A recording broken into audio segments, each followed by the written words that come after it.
There's no doubting that BMW makes some pretty special cars. But once the letter M gets involved, it's a whole new ball game played with some of the world's most finely tuned autos. And this is the all-new 2013 560 horsepower M5. After a 2-year absence from showrooms, BMW's mightiest car returns with a fresh new look, turbocharged engine, and even more power.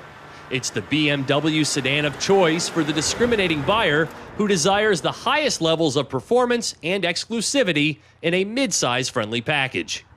Where the V10 used to reside is a reverse-flow 4.4-liter twin-turbo V8, tuned to generate 560 horsepower and 500 pound-feet of torque, the max rating for any BMW vehicle and considerably more output than before. This car is also a little longer and wider and also heavier by over 300 pounds, but thanks to a big bump in its potency, it's also faster. A rear-drive car with these kinds of credentials needs to make sure it can transmit its power to the pavement, and that's where the Active M differential comes into play. An electronically controlled, limited slip unit connected with the dynamic stability control system. But try as we did to get this car to let loose a bit, even in the permissive M dynamic mode, the computer continued to intervene, whether it was on takeoff or just sliding it around. Note, there is a DSC off mode for complete deactivation of the system, but anything short of that frequently kills the power. Despite the M5's stellar stat sheet, the fly in the ointment is this no-cost optional 6-speed manual transmission, which ironically is being offered in the US and not in Europe. But this BMW treat turns the trick with a long travel, highly sprung clutch pedal and an indecisive shifter. Not at all what I expected.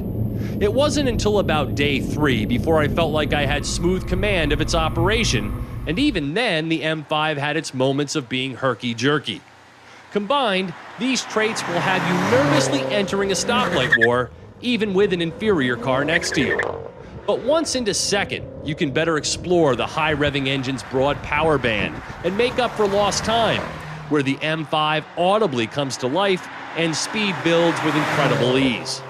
BMW quotes a 4.3-second 0-60 run with the stick shift, a tenth slower than the 7-speed dual-clutch transmission-equipped M5.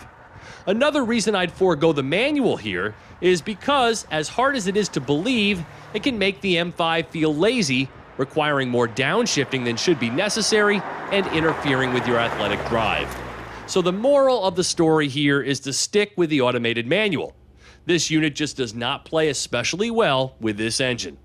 Putting this aside, the M5 can do everyday driving in luxury sedan style without punishing its occupants, reining in the sounds of high-performance tires and exhaust, and planing the harshness off of bumps.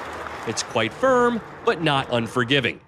When you start off, the engine, shock, and steering settings all default to efficiency and comfort modes. From there, you can go to Sport or Sport Plus, each raising the bar of athleticism in a mutually exclusive manner. Pretty cool, but if you factor simplicity into the fun-to-drive equation, then this system adds just another distraction to get in and go. Otherwise, its spaciousness and high-tech safety and convenience features preserve this 5 Series' mature foundation. And that's where my week with this M5 ends. Reverential of its outstanding capabilities, smitten with its authoritative stance, but a love affair it did not turn out to be. With the addition of the driver assistance and executive packages, upsized 20-inch wheels, and the 17 mpg mandated gas guzzler tax, this M5 stickers for a healthy $100,825. For Drive Time, I'm Steve Hammes.